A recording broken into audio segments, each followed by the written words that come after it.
Hello everyone and नमस्ते। आप सभी का एक बार फिर से स्वागत है आप सभी के अपने यूट्यूब चैनल रूहानी किस्से में। तो कैसे हैं आप सब? आशा करती हूँ आप सभी लोग अपने अपने जीवन में मस्त, खुश, स्वस्थ और व्यस्त होंगे। आज मैं आप लोगों के लिए एक और डरावनी हकीकत लेकर आ गई हूँ। इंदौर के पास एक पुराना मंदिर है जो आज भी लोगों के बीच एक राज बना हुआ है। कहा जाता है कि वहां एक ऐसी मूर्ति है जो हर साल एक नए पुजारी का खून मांगती है, लहू मांगती है, और जो उससे दूर रहता है, उस मूर्ति से दूर रहता है, वो बचा रहता है, और जो उस मूर्ति के पास जाता है उसका नाम सिर्फ कहानियों में रह जाता है। चलिए कहानी शुरू करते हैं। मगर अगर आप लोगों को भी horror stories, true ghost stories, chilling tales सुनना पसंद है तो आप सभी लोग रूहानी किस्से को सब्सक्राइब करना मत भूलिएगा। तो चलिए कहानी की शुरुआत करते हैं। आज जो कहानी मैं आप लोगों को सुनाने वाली हूं ना, वो सिर्फ एक कहानी नहीं बल्कि एक ऐसी हकीकत है जो कई लोगों ने अपनी आंखों से देखा है, पर उसे मानना उनके बस की बात नहीं है और ना ही थी। ये कहानी एक पुराने मंदिर की है जो इंदौर के पास एक छोटी सी जगह पर बना था। इस मंदिर की सबसे बड़ी विशेषता थी वहां की मूर्ति। एक ऐसी मूर्ति जो सिर्फ पूजा से नहीं बल्कि अपने पुजारी के खून से शक्ति पाती थी। ये मंदिर किसी समय इंदौर के एक गांव में बना था।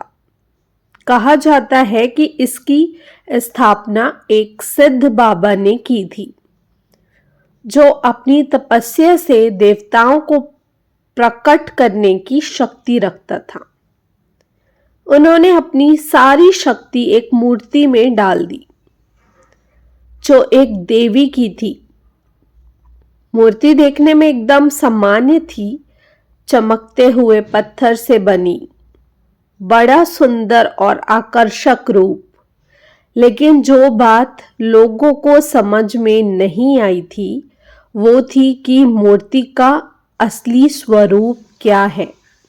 मंदिर का पुजारी जो वहां प्राचीन समय से सेवा कर रहा था, हर रात एक विशेष विधि करता था।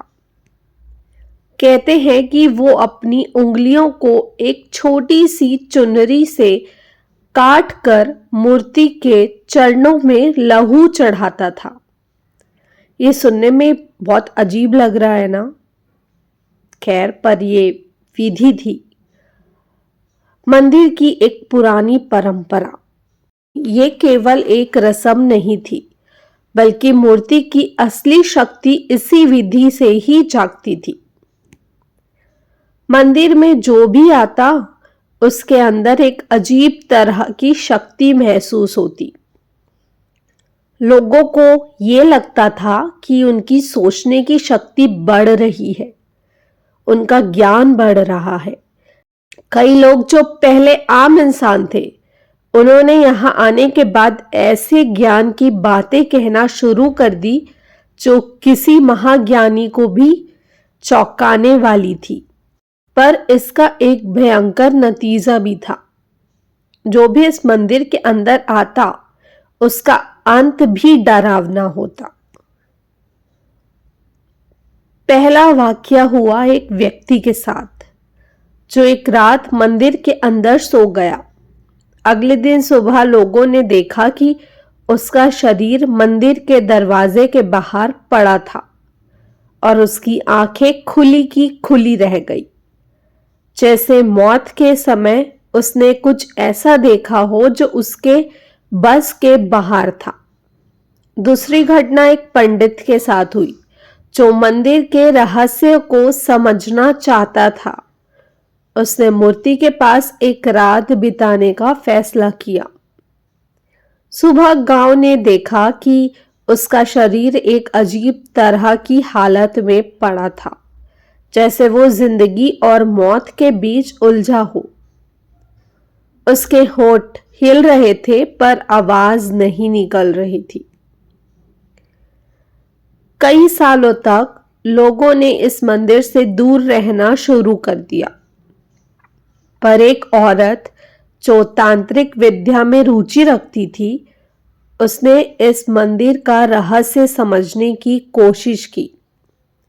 उसने पुरानी किताबें खोज कर देखा कि ये मूर्ति सिर्फ एक प्रतिमा नहीं थी, बल्कि एक ऐसी शक्ति थी जो पुरुषार्थी को ज्ञान और शक्ति देती थी, लेकिन एक कीमत पर, और वो कीमत थी लहू।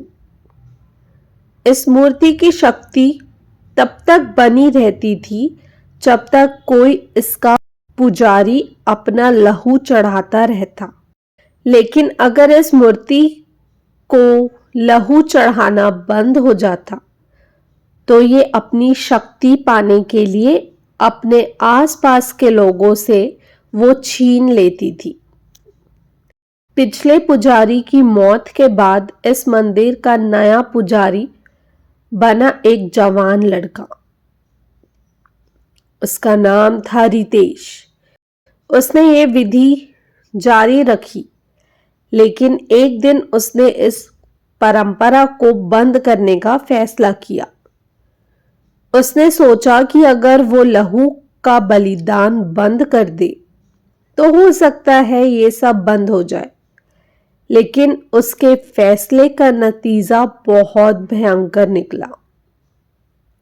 एक रात रितेश ने सपने में देखा कि एक काला साया उसके पास आया और बोला, तुमने जो परंपरा बंद की है उसका दंड तुम्हें भुगतना पड़ेगा।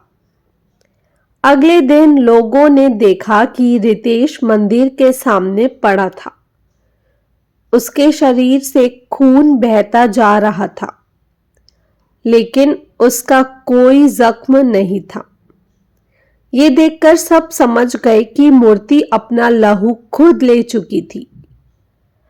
आज भी लोग कहते हैं कि अगर कोई उस मंदिर के अंदर जाए तो उसके कान में एक आवाज गूंजती है, एक हल्की सी सिसकारी, एक लहू की प्यासी आवाज, और जो भी इस मूर्ति को छूता है उसका जीवन कभी पहले जैसा नहीं रहता।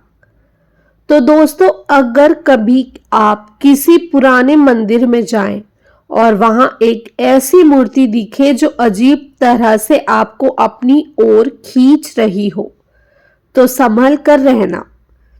क्या पता कहीं वो भी एक ऐसी ही मूर्ति हो जो आपके लहू की प्यासी हो।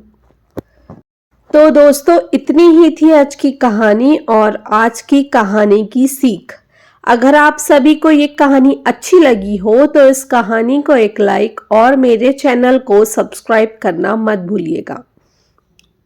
और अगर आप लोगों के पास भी कोई अनोखी कहानियां या किस्से हैं जो मैं सभी के साथ शेयर कर सकती हूँ, तो आप सभी लोग मुझे इंस्टाग्राम में लिखकर भेज सकते हैं। मेरे इंस्टाग्राम के पेज का लिंक मेरे यूट्यूब चैनल के डिस्क्रिप्शन में मेंशन है और मैंने कमेंट बॉक्स में भी पिन करके रखा हुआ है। तो चलिए, आप सभी लोगों से कल फिर से मुलाकात होगी एक और किस्से के साथ, एक और कहानी लेके, एक और सत्य घटना के साथ। तब तक के लिए bye bye, take care and thank you for watching.